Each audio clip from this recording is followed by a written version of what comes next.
Guy Newsom, Esquire. And I'm Bill S. Preston, Esquire. Who is that? It's from Bill and Ted. No, I'm Stephen F. Ferris, Esquire. And welcome to the Reading is Fundamental podcast. The podcast where we talk and break down legal issues in and related to the entertainment industry. Why? Because we're attorneys. And you're not. Well, most likely you're not. We're creating this podcast with the goal of educating independent content creators who likely don't have access to legal counsel when confronted with complex legal issues and documents. But we welcome non-attorneys to listen in and learn about emerging issues in entertainment law. And if you are an entertainment attorney yourself, feel free to give us some feedback or say something in the comments. Or message us at readingisfundamental@gmail.com. Correction. Reading is Fundamental Podcast. What was that again? readingisfundamentalpodcast@gmail.com. Well, I am a California licensed entertainment attorney residing in San Francisco, and I've performed in the adult entertainment industry as Blue Bailey. I founded the law office of Stephen Ferris with the intent of helping independent content creators navigate contracts, form entities, negotiate agreements, and decided to do this podcast with my buddy Dextra as a fun way to educate creators and a fun way for us to do kind of like homework and educate ourselves. My name's Jake Newsom. I'm an attorney based out of California. I work as an in-house attorney, general corporate matters, but I have a background in music. I had an undergraduate degree in music education, was a teacher and choir director for a little while. And kind of similarly, I wanted to make this podcast in order to get my foot both in the music world and the legal world, and help my friends out with what their problems are.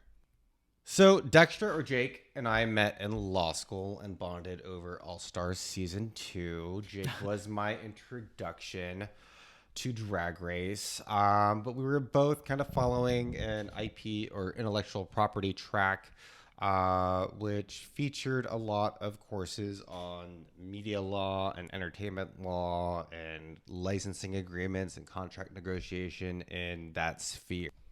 Yeah, so we created this podcast as a way for entertainers to understand what's going on as they approach legal situations in their careers. And all of this is going to be done through the lens of our lives, our gayness, our sex positivity, radical acceptance, and our love for Drag Race. AKA our faggotry. Which is why this podcast is named Reading is Fundamental, because you need to read your damn contracts. But before we do that, we have a legal disclaimer to give you. The information on this podcast is for general information purposes only. Nothing in this podcast should be taken as legal advice for any individual case or situation. This information is not intended to create, and receipt or listening does not constitute any attorney-client relationship. Before we get into today's topic, what's something cute that you've seen this week in entertainment, Jake? We saw Halloween Kills. I wasn't sure if I liked it at first, but as an avid Halloween fan, I gave it a second watch and maybe a third watch. Oh my God, really? Yeah. You watched it 3 times? It's on Peacock, girl. I've watched it a couple times. For free? Yeah. Well, I mean, you have to pay for the Peacock subscription. Oh, yeah. And then it's free.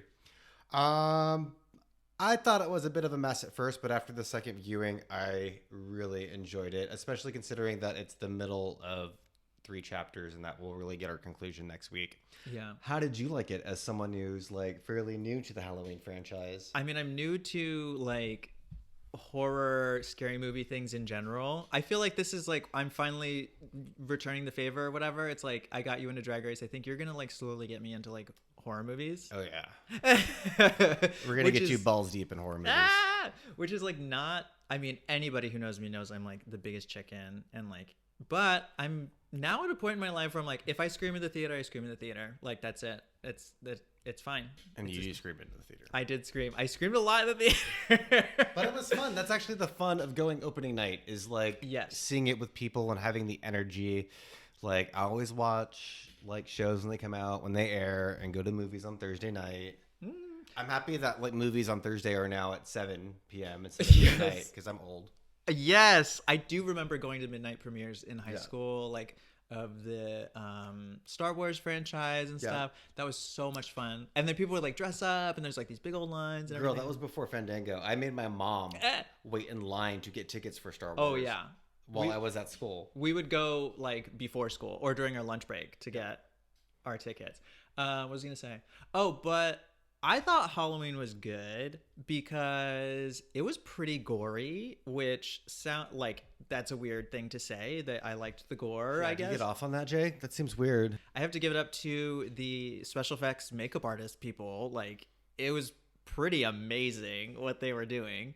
He like put his thumbs through the socket of this person's eyes and it was like all there. Was that your favorite kill? I'm sure I had a better one, but I can't think of it at the moment. Okay. Do you have a different one? I mean, spoiler alert. So if you haven't seen the movie, skip ahead. But I love the first couple, that the woman who got the glass rod through her throat. Yes, that was and good. that she still wasn't dead while she had to watch her husband. Name some of the other kills that you remember. I mean, you've seen it like a million times, so remind me of some of the kills. I've seen that movie 20 goddamn times. I love the gay couple. Oh, yeah. And I love how they were posed. What's his name? Is it Norm? Big John and Little John. Oh, I don't. McDonald. It's not Norm McDonald. Michael McDonald. Michael Morningstar. Michael. Oh, I think it's Norman. No, it's not Norm McDonald. Let's look it up. Oh my. All right. Big John is Scott MacArthur.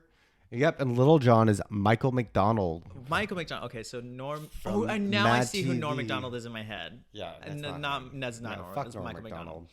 Fuck Norm McDonald. That was good. So the gay couple was really great. Yeah. Apparently, there's a Screen Rant is saying there's 34 deaths in Halloween. Nice. Halloween kills. Any other fun things you did this week? I mean, I've been performing at Peaches Christ Terror Vault. Oh yeah. At the Immortal Reckoning, and I'll be there again this next weekend. But by the time everyone listens to this, it will be long over. But it's fun, and Peaches Christ is amazing. So keep an eye out for their work. Yeah. So Peaches Christ is a local SF queen, and she produces a lot of kind of these like experience type events. I think she's most probably known for doing the parody musicals at the Castro Theater. Which started as Midnight Mass back in the day. Yeah. So she's done like a lot with various queens and having them guest star and stuff like that. And then she puts on this awesome haunted house in is it the U.S. Mint office or old building? Yeah, it's the old U.S. Mint on Mission and 5th in San Francisco. Nice. Yeah, so it's like this cool, awesome haunted house production, and Stefan is playing a vampire. I play 2 different roles, and one of them is butt-ass naked. I know. It's a stretch. It's a stretch. I have no lines and I'm naked. At least in the one role. Are you used to that? Is that the normal thing? They're like, Stefan can't do lines. Don't give him lines. Just make him be naked. She could do lines, but it's hard to speak lines sometimes. Well, I love that. But all right, well, let's get into our topic. Silence. You forgot to say bring back my girls. She went with the. You forgot to say bring back my girls. Because we're not there yet. That's my later God. in the episode. It's fundamental. Really? It is fundamental. Fine. Today's topic is FOSTA SESTA, which stands for the Fight Online Sex Trafficking Act, or the Stop Enabling Sex Trafficking Act. So, our podcast is about entertainment law, entertainment issues. So, why are we talking about a sex trafficking statute on our podcast? Sure. So the sex trafficking statute doesn't per se have an effect on entertainment law, but it does have an effect on terms of use contracts, which are contracts between a website and the user or yourself. And what the sex trafficking statute does is that it puts a giant crack in Section 230 of the Communications Decency Act, which I'm sure means nothing to you at this moment. But pretty much the reason why we have a democratic internet today is because of Section 230. We're going to get into that in a moment. And these sex trafficking statutes create exceptions and liabilities that trickle down into what can be policed and cannot be policed online.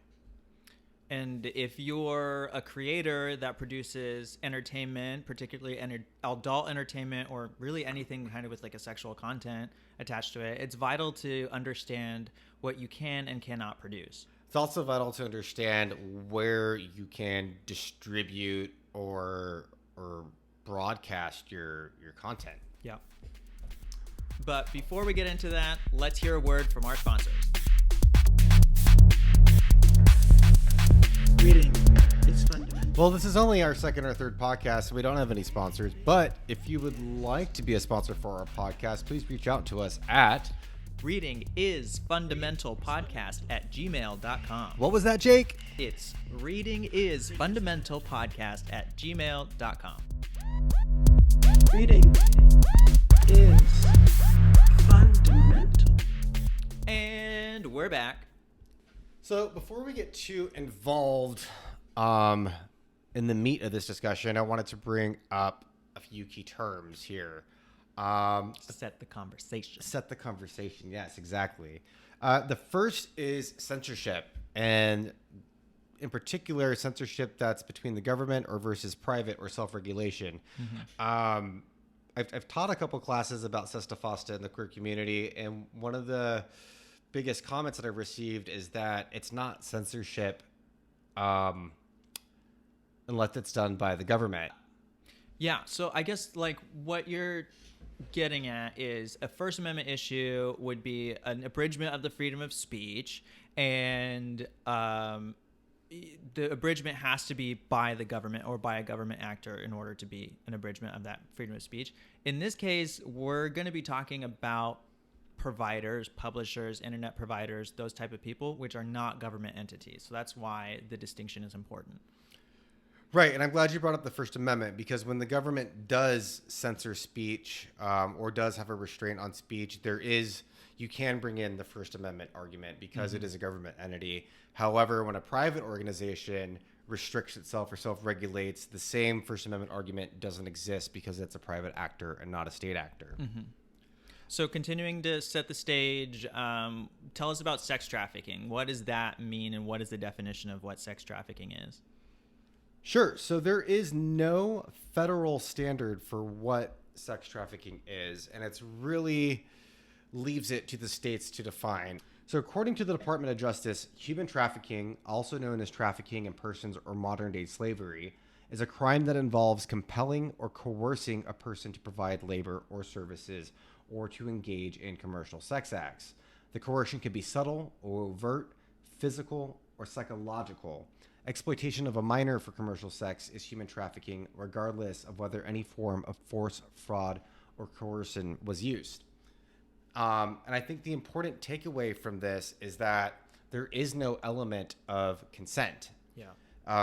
Human trafficking and sex trafficking, at least when it's involving someone above the age of 18, is going to be trafficking regardless of whether the person consented, whether they agree to it.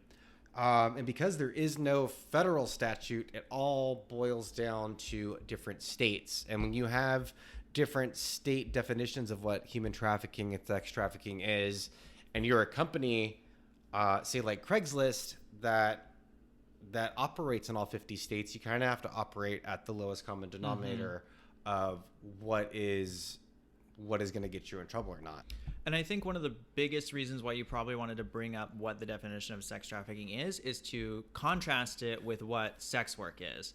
You know, nobody's here to make a positive statement about the sex trafficking that's happening in the world, but we do want to support sex workers, and we want to make sure that they're being able to do the things that they need to do and do it safely. So kind of walk me through what that distinction is between what sex trafficking is and then what sex work is and how that's important. Sure, and I want to reiterate, we aren't here to promote or condone non-consensual sex work or what you would traditionally think is sex trafficking or sex trafficking that involves minors. Yeah.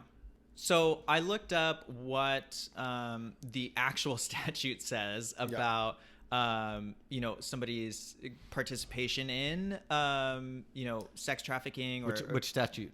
I'm looking at 18 U.S. Code 1591. Okay. And so, it says benefits financially or receiving anything of value from participating in a venture, which was amended by SESTA FOSTA to saying, knowingly assisting, supporting, facilitating sex trafficking. But I thought it was also interesting because the next paragraph says, the definition would be something like engaging in a commercial sex act. And it's like, it defines that as any sex act on account of or, like exchanging value, which like to me sounds so wrong because it's like a commercial sex act could be consensual. Right. And it's like, that's like, I think what you were getting at with the definition of it's like really honing on what like consent is, because it's like a commercial sex act isn't bad in itself. Like that could be a consensual sex act that's happening and that's okay. But it's like, it needs to be commercial sex act without the person's consent. Right. Agree. I mean, if you think about it too, like commercial sex is legal in certain contexts. Two adult entertainers working together is commercial sex. Yeah. Stripping is commercial sex. So you've done a great job of laying what the kind of key terms are. So let me talk a little bit about what Section 230 is. So we're talking about Section 230 of the Communications Decency Act. And particularly, we're looking at one phrase that says, quote, no provider or user of an interactive computer service shall be treated as a publisher or speaker of any information provided by another information content provider. So that's not English. Nobody understands what that means. What does it mean? It means... Shut up! What does it mean, Jake? I'm trying to... What does it mean? What does it mean? Thank you for the jack. Oh my God, we should watch Nightmare Before Christmas. You've brought up like 3 things we're watching tonight. We're watching Dragula. We're watching Dragula. Scream 2. We're watching that tonight too? Yes. We were always watching Scream 2 tonight. But does it have to be tonight? Yes. Oh my God. You promised. I did pick your promise that I would watch it with you at some point. No, you're watching tonight. No. Okay, so what does this mean? It means that if you're an interactive computer service, meaning like a website, some other kind of internet publisher, you're not going to be liable for what somebody else posts on your website. So as an easy example, we have the Facebooks and the Instagrams and the Snapchats and the things like that. This makes it so that Facebook and Snapchat aren't going to be liable if somebody posts something on their website or their service that is against, a law or infringes on somebody's other rights. It's not.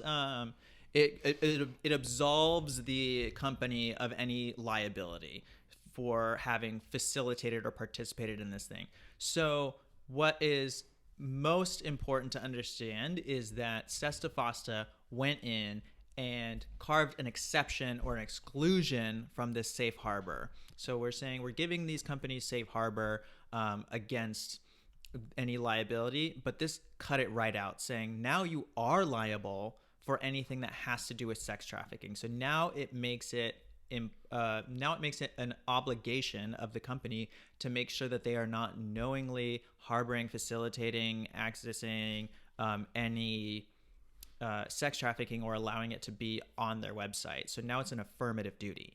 Which, if you're a huge company like YouTube or Facebook, you can afford people and you can afford software to go through and individually review material. However, if you're a startup company, you don't have the manpower to do this. You may not have access to resources or software that's able to scan for instances of like child exploitation or non-consensual videos. Yeah. So, I mean, this isn't the first instance that this has happened or the first time that the government has, worried or kind of stuck its nose into what is, censorship or sex trafficking or anything like that. There's history of it in the past. That's exactly right. As we discussed in our previous episode, the United States government and pretty much every government across the world has tried to regulate what is moral and what is obscene, like punishable by fines or imprisonment. For a while, like you could threaten obscenity in like the early 1900s, and that was enough. And then as soon as the Miller test was established and there became a clear test for what obscenity was, It was no longer really viable to attack adult content or queer content or BDSM content based on obscenity. And instead, the government has now moved to regulating morality through sex trafficking statutes. Because why? It's very easy to be like, hey, Jake, do you like child exploitation? No. Do you like sex trafficking? No. Then you should vote for SESTA FOSTA. Okay. And if you don't, then you like child exploitation. But I don't. You dirty fucking pervert. Exactly. I know. So Don't. exactly. So it makes it a very easy way to convince people to vote. Well, let's back up a little more up to what led to the passage of these laws. There was a website called Backpage, which is where people could post different listings similar to like Craigslist, and it was used for commercial sex work, both consensual and unfortunately non-consensual.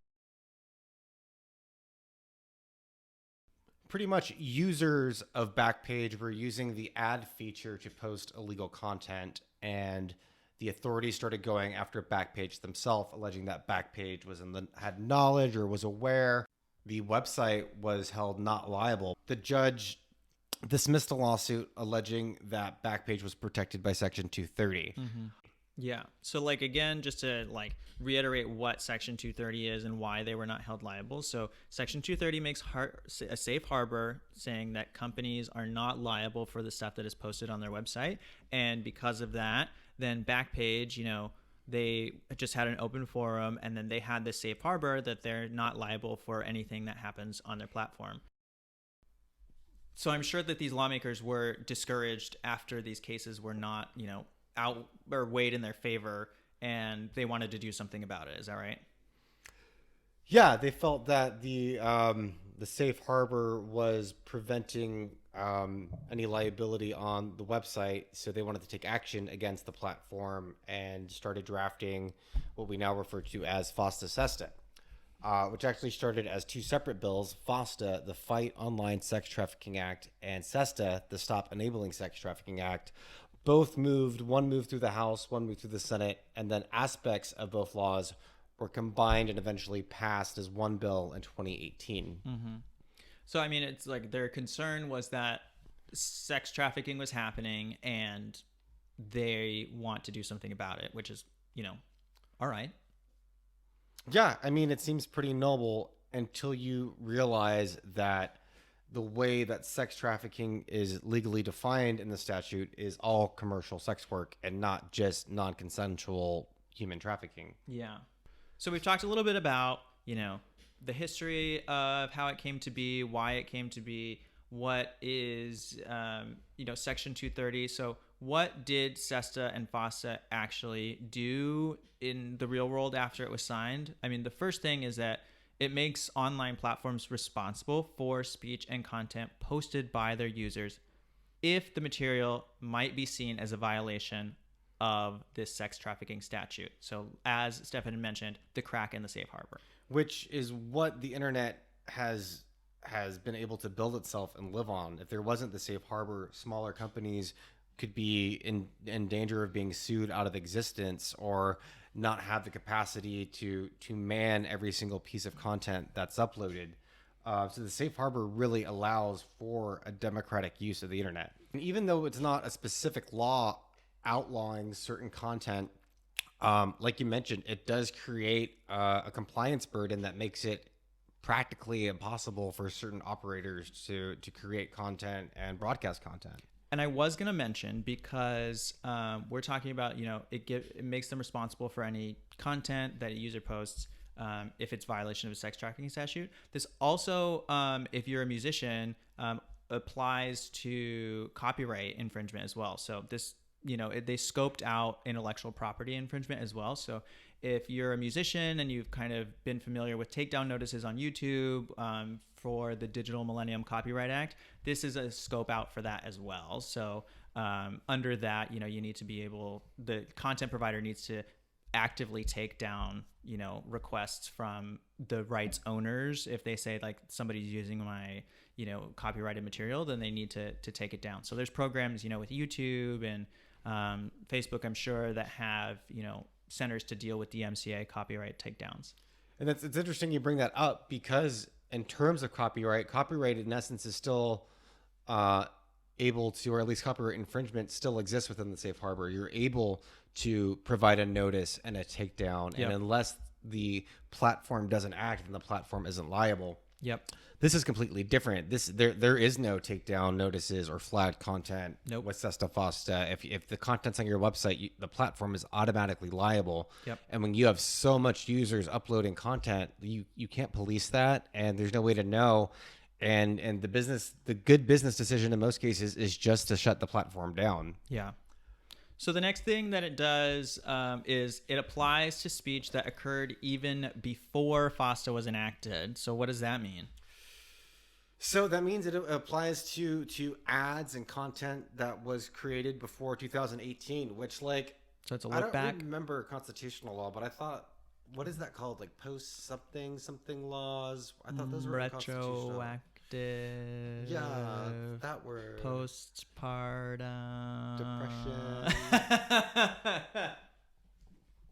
Was it post corpus? Ex post facto. Ex law. post That's facto what it law. was. It was right on the tip of my tongue. It was me too. I was right there with post factor. So that basically means that content that's already been posted. So if you're an OnlyFans or a Just for Fans or a Pornhub, your entire content library that's already in existence prior to SESTA FOSTA still needs to be in compliance with this law. So like we've talked about, the third thing is that it creates new criminal and civil liability for website operators who host third-party content that, it shows anything that promotes or facilitates sexual content or sex trafficking. And then the last thing is it expands criminal and civil liabilities such that any online platform can be held responsible for sex trafficking if its users abuse the platform for that purpose. And the exact language is promoting or facilitating prostitution of another person or sex trafficking. And promoting or facilitating is very vague. Mm-hmm. A HIV nonprofit communicating online, providing health services to sex workers could be considered promoting or facilitating sex trafficking. That leads into literally what we're going to talk about next, which was like, what was the fallout after this happened? I mean, this was in 2018. This was about 3 years ago. So you probably remember some of these things that happened. I mean, Craigslist Personals went down a bit before that. And then Craigslist Personals, I think, went down the day of or the day after. Oh, really? Yeah. And then was Tumblr down because of that? Tumblr, I believe, reassessed having adult content and restricted a lot of adult content. Reddit banned multiple subreddits that included anything sex worker related. And keep in mind, like, online platforms are a way for sex workers to screen clients and seek clients out, but to communicate with each other and to share information and to gain education on certain issues. Yeah. And probably the biggest thing that's happened is shadow banning. I mean, we're friends with content creators, so we hear this all the time. Like, they're getting shadow banned. We hear Willem talking about her getting shadow banned on YouTube and not, having the subscriber count that she needs. So this is, pretty big issue for people who are creating content and who have anything kind of related to sex, because they're getting shut down so quickly because of this. Nobody wants to even get close to the liability. And for those who may not be familiar, shadow banning, which is also referred to as stealth banning, ghost banning, or comment ghosting, is the practice of blocking or partially blocking a user or their content from an online community so that it will not be readily apparent to the user that they have been banned. So, for example, I remember Willem was talking on Race Chaser that they have so many subscribers to their YouTube account, and their close friends who are subscribers stop getting notifications. I stopped getting notifications. Stop getting comments. You don't know. I was unsubscribed, and after I heard her say it, I went and resubscribed. Right. And did you get notifications after that? No, I still haven't gotten any notifications. So it's interesting, and like this concept of shadow banning is fairly new. We don't know what triggers an account to be shadow banned. However, there has been an increase in shadow banning since SESTA FOSTA was enacted, and I think it would be safe to say that if you have, if you produce content that's sexual or queer or kinky, that you are in danger of being shadow banned because you present a liability to the platform for quote unquote falling within the huge definition of sex trafficking. Yep. And I think one of the bigger issues too is that, Facebook, Instagram, Tumblr, any of these kind of big platforms, they're using bots, filters, algorithms. They're using computer technology to kind of suss out what is or is not might be, sexual content or inappropriate content. And I mean, that's a problem because, there's nothing that a bot can do to understand nuance and to understand like what the context is of what's going on. So, so many people, I'm sure you follow people on Instagram like I do, where it's like their account gets taken down or like somebody reports them or like there's some bot that said, oh, this got triggered for this reason or whatever. There's no amount of training that can do it. And sometimes, just by training a bot to do ones and zeros, it doesn't understand what it's actually looking at or whether it's appropriate or not and how it fits into the statute. Exactly. I mean, we've all had thirsty pictures taken down, and some of us have been in Facebook jail more than others. I've never been in Facebook jail. I've been in Facebook jail several times. But that's because of bots and filters and algorithms. I've posted something that's automatically gotten a warning that's like, "Are you sure you want to post this? We're pretty sure it violates community standards." And how is an algorithm supposed to understand context? How is an algorithm supposed to determine between two consenting adults engaging in a commercial sexual activity and the sale and exploitation of a minor or non-consensual sexual acts online? It's not. Yeah. And at the end of the day, both the consensual speech and the non-consensual speech is going to be flagged by the bot or the algorithm. And then you have to go through whatever appeals process there is, if there is one. And that's assuming that the company or platform you're working with has the resources to afford bots, filters, or algorithms. If you're working with a newer company, they may decide just not to host the content or not to provide the space for users to post the content. Craigslist decided to shut down its personal section because they thought it was too much of a liability altogether. Now imagine that, but a platform that's meant for content creation. And I'm sure you could imagine people producing content from BIPOC communities and queer communities and geeky communities may not have the resources to be able to monitor content or afford fancy algorithms. And at the end of the day, it shuts down those voices from being able to showcase and broadcast different types of content.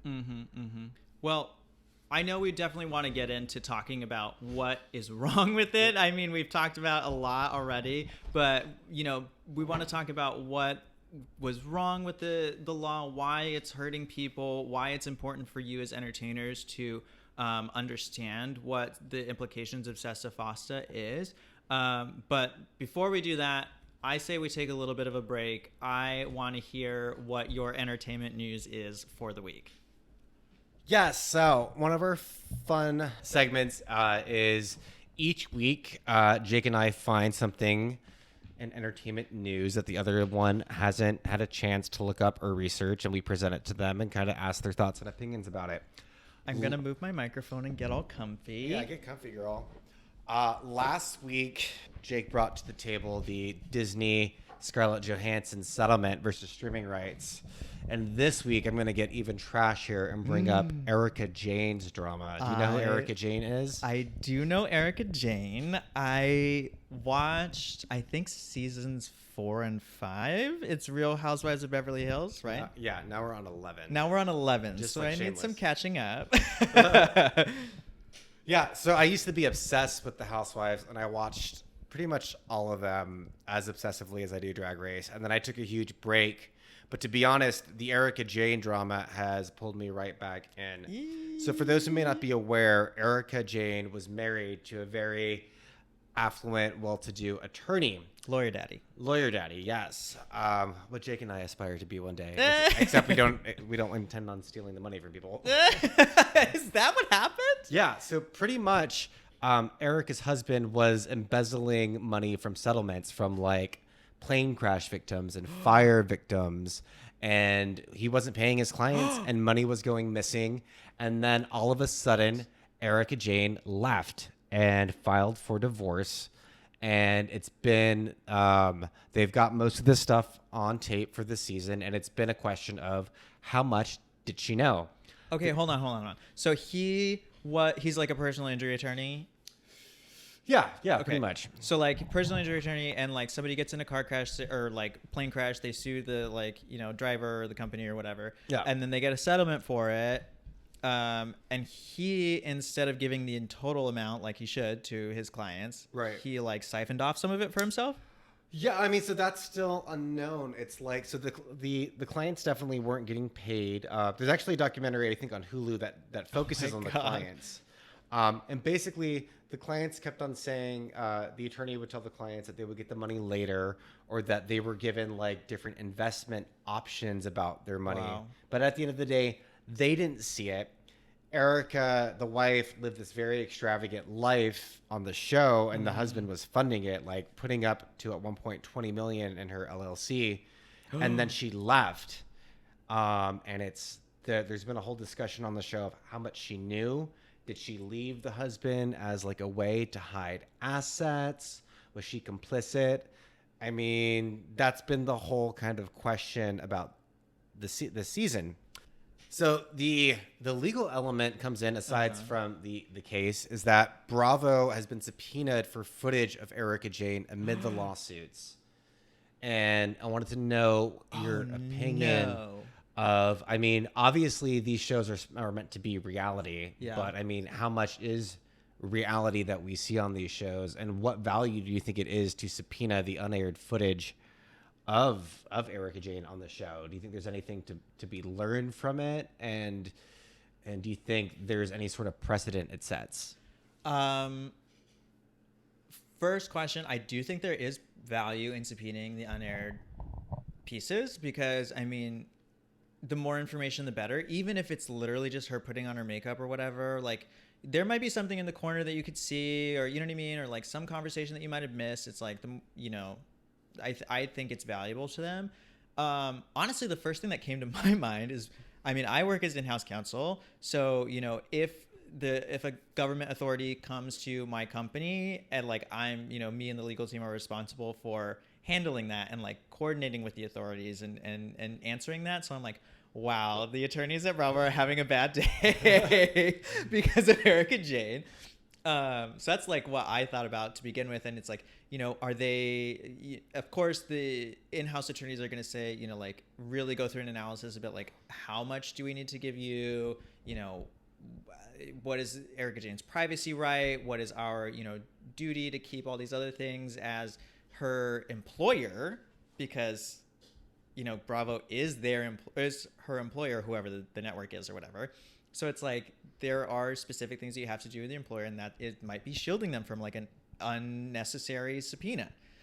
And keep in mind, I don't think that charges have been brought against Erika herself at the moment. I think at the moment she's divorced, and the charges had just been brought against the husband. Yeah. And they're seeking footage. That makes it even more, that makes it want to make more arguments against letting it go, because it's like, this isn't even about Erika Jayne. This is about the guy right now, right? The husband. It's not even about her. Like, if she was like a potential witness or like a potential criminal or whatever, it's like, okay, then me as your employer, let's think about it some more. But if it doesn't even have to do with her, then I'm a little skeptical about it. But what was your other question? So it was, it was, what precedent do you think it sets, if any? I guess to add to your point, like, because Erika hasn't been involved in any like criminal action, and there may be civil suits where she's named as being the wife, I could see maybe some sort of like asset tracing or something like that, but I don't really see how that would be valuable beyond what was aired. And then if we're talking in terms of like credibility or things that are spoken, at the end of the day, to me, it's a reality show and people are acting a certain way to create a narrative and to create an arc that's compelling. I see. I think I see what you're saying. So it's like that footage you're saying is probably still acting, right? Right. I mean, perhaps they're looking for, I don't know what type of footage they're for. Maybe they're looking for B-roll where she's not supposed to be on and being Erika Jayne on camera. But at the same point, it's like all these women on the show like come with a persona and a story arc and are being produced and told to do certain things. I mean, it's real in the sense that they're saying things. And back to blame it on the edit. Oh my God. I know. I'm obsessed with trashy. Blame it on the edit. Obsessed with trashy music. But I mean, at the end of the day, it's a character that's being produced, and how much of that should be admitted into a courtroom. Yeah. The more I think about it, the more it like scares me a little bit, right? Because it's like, what precedent are we setting? You know, it's like then you're just gonna like then governments are just gonna be able to like hop in and be like, oh, I want records of anything that this person has done. Right. And it's not even records, it's footage. You know what I mean? It's like, oh, I want surveillance about this person, or I want the cameras for the, it's like, then it becomes a little bit too far away, you know, too A little removed. Yeah. So it's like if it's, you know, a theft or something, okay, we're going to take the CCTV footage from like the area and like around them or whatever. But it's like if they were on a reality show but stole like, you know, shoes from a store somewhere else, that reality show's separate from the crime that was committed. You know what I mean? So it's like whatever they're doing on the reality show doesn't have to do with this like store thing that they stole. So that's already one step removed. And then the second thing is this is not even about her, at least for right now. So it's like this seems pretty scary to me. I mean, and even if you were trying to like assert that maybe they were trying to trace assets and to see visually where assets went, like, yeah, they could subpoena the footage from Bravo, but they don't necessarily know the arrangements. Like, we don't know how much Bravo foots the bills to like send the girls out on vacations and get them drunk and messy and things like that. So even then, I think it's a bit tenuous to try to bring in a persona on television and have that be evidence. Well, I loved that. I loved hearing about Erika Jayne. Like I said, I'm a little skeptical now, thinking it through a little bit. I just have to say good luck to the attorneys at Bravo or their parent company, because they have a lot to be debating. Yeah, it's definitely keeping me interested and wanting to watch the show. Well, that's awesome. Let's get back to our discussion, though. Yeah, let's get back to sex trafficking. Let's get back to the sex trafficking topic at hand, which is SESTA FOSTA, which criminalizes facilitating or promoting quote-unquote sex trafficking on online platforms. Jake, what do you think the lawmakers got right, and what do you think could be improved in this situation? I mean, right, I think, is their concern for sex trafficking. Like, I think that, you know, the impetus for it obviously is good. They're trying to, you know, make sure that people are safe. After learning more about it, I feel like they might have been opportunistic in, you know, trying to, like you said, it's like everybody's like, oh, this is something we can definitely rally around, right? Everybody is okay, let's pass this. Let's pass this. Because I really wanted to look up how long it took between the bill's inception and when it was signed, because as we know, like, Congress is always gridlocked and takes forever to do anything. So I think this passed pretty quickly. Yeah, and it had bipartisan support. And it had very serious bipartisan support. It was like 96-2 or something in the Senate. So it's like, to me, they just kind of pushed this through for a win, you know, and to be able to say, hey, look what we did. We got this great thing. We made this like awesome statute against sex trafficking. We're making the country, you know, safer or whatever. But it really didn't have any substance to it at all. I agree with that. I think you're completely right that they got the sentiment right, that there was some fucked up shit going on Backpage and Craigslist, and there needed to be some sort of recourse or action. But I think the response was completely disproportionate to what was going on. Yeah. And they got a lot wrong. The U.S. Department of Justice and several other organizations have spoken out against SESTA FOSTA, saying that these websites are what the police use to track actual non-consensual sex traffickers. Yeah. And when these websites go away, then people, the same activity is going to exist. It's just going to manifest in a different way, and it manifests in person on the street. That's harder to trace. That doesn't have an electronic trail, and that's more difficult to actually find the perpetrators of this. Yeah, I mean, that's something I wanted to make sure that we talked about today was kind of, I mean, to me, it hits an emotional button because it's like the people are actually now getting more harmed because of this. You know, it was kind of a more safe place to do it online sometimes because it's like, you know, if you're maybe somebody who's, you know, doesn't feel the most powerful, I think, and you're doing this type of work, you want to make sure that you're like, having somebody who's not a creep come over and that, you know, you can control what the parameters are, what, you know, pictures they're sending you and that type of stuff so that you know who you're meeting. You know, if you don't have this, it could be somebody and they can come in and they can harm you. You thought it's going to be this transaction and all of a sudden they're beating you up and like, you know, like there's these hard things that happen for people, and just to even give them a little bit of room with a site, it gives so much more safety. And like you were saying, it's like, you know, this actually makes it harder to even police the bad actors because everything is now going to be in the dark. I mean, it's just like any other thing that we regulate. It's like if it's not going to be illicit, it's going to be illicit, and it's going to be, you know, in the dark, and it's going to be in the dark web, in the dark shadows. So, you know, this is what happened once again, and now people are really getting harmed because of it. So Jake, where are we at now with the situation, and what do you think kind of is the moving forward point, or what can be done? I don't know what the path forward is right now. I mean, in preparation for this, I did read the entirety of the Wikipedia page about this, and Very thorough. Very thorough.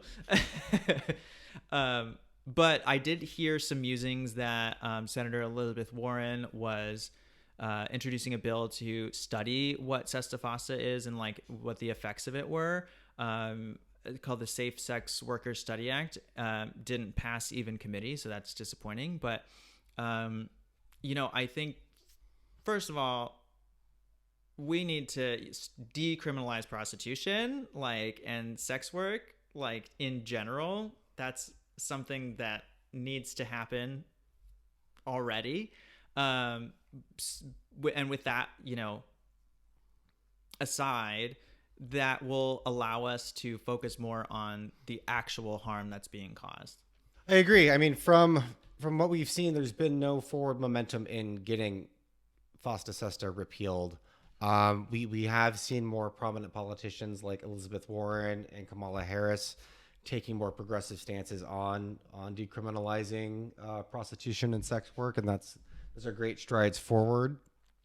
But we haven't really dealt with the actual issue of SESTA FOSTA, and there's more consequences to be unseen. As we'll get into in the upcoming weeks, we'll talk about how credit card companies are reacting to SESTA FOSTA and their refusal to provide billing services for adult content creators.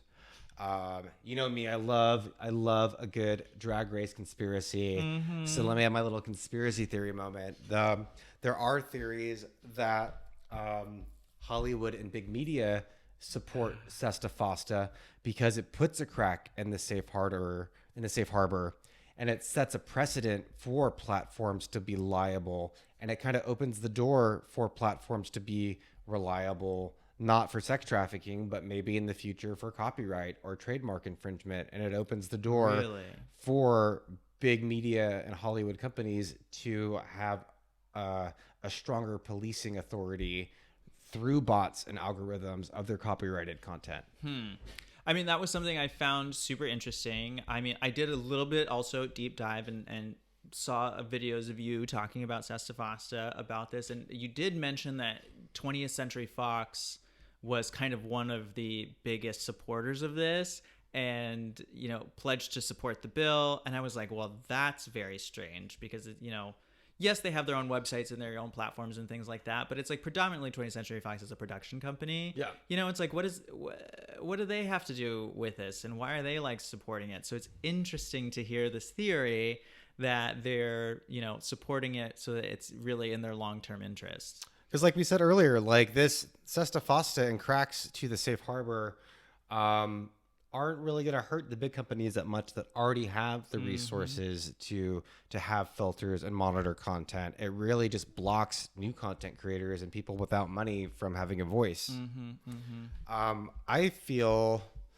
I kind of see, and I know undue burden is more of a concept that's talked about in like abortion rights, but I feel like when these policing and censorship doesn't work through statutes and we're getting all these regulations and burdens placed on the content creator, I feel like there should be a similar thing for freedom of speech that it should be unconstitutional if you create an undue burden on the content creator, having them jump through so many hoops to be able to exhibit or express themselves. Wow. Yeah. I didn't think about that. I mean, it's like, it will get to the point where, you know, this is just right now one type of speech that's being impeded. It's like, who's to say that more and more and more won't be impeded as well, just because of we, you know, decide one thing is obscene or not, you know? Yeah.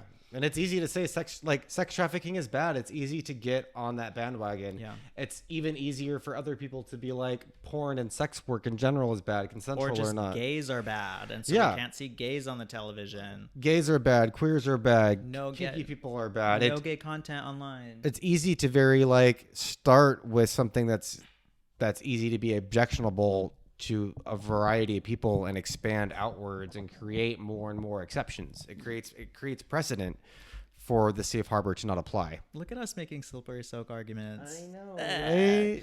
So this is an entertainment podcast. Please tell us why it's important for our entertainers to understand the importance of SESTA FOSTA.